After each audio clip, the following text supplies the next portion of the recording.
to read the conclusion.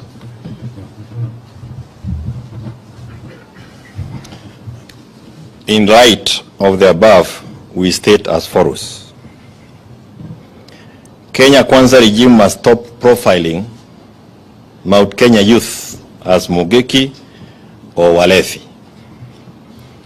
We call on critical institutions, among them the Independent Policing Oversight Authority, IPOA, Kenya National Commission on Human Rights, and the National Cohesion and Integration Commission to investigate the conduct of police at DCI offices and raids on minor Jenga's homes, and the statements by government officials on the so-called resurgence of Mugeki sect. Any attempts to profile and vilify the community or to claw back gains made will be resisted very strongly.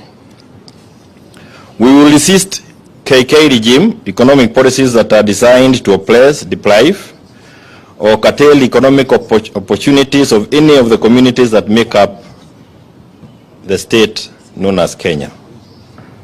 Many of you might recall that back in the 80s and before, we had the cooperative movement. It was the first line of attack by the Moi regime. Many from Mount Kenya went under. We now can see another onslaught on the chamas, the merry-go-rounds, another onslaught on those groupings that are quite predominant within Mount Kenya.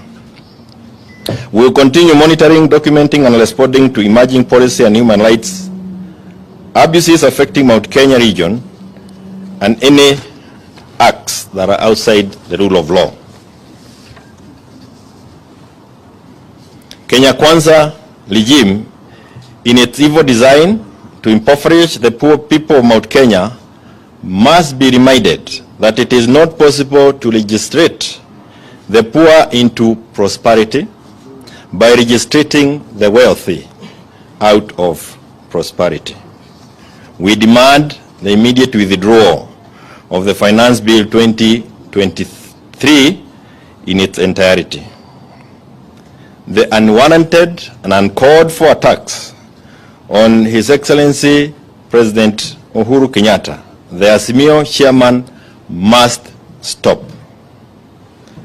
We have said there before, and we want to repeat again, to some of those elected or holding elective positions within Mount Kenya, that in the past we have witnessed the reign of buffoons within Mount Kenya, and especially immediately after the death of President Jomo Kenyatta.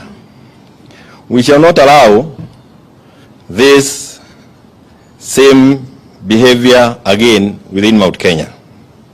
Mount Kenya is not available for auction. You need to look around for something else to sell. And all forms of political mobilization will be done to counter the reemergence of these buffoons, and our right of association must be respected across. Remember, Pastor Mackenzie is not being investigated for belonging to the Christian faith, but for what he did, the criminal acts.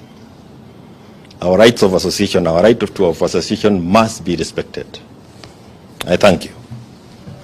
May I invite Governor Raila to have a few comments?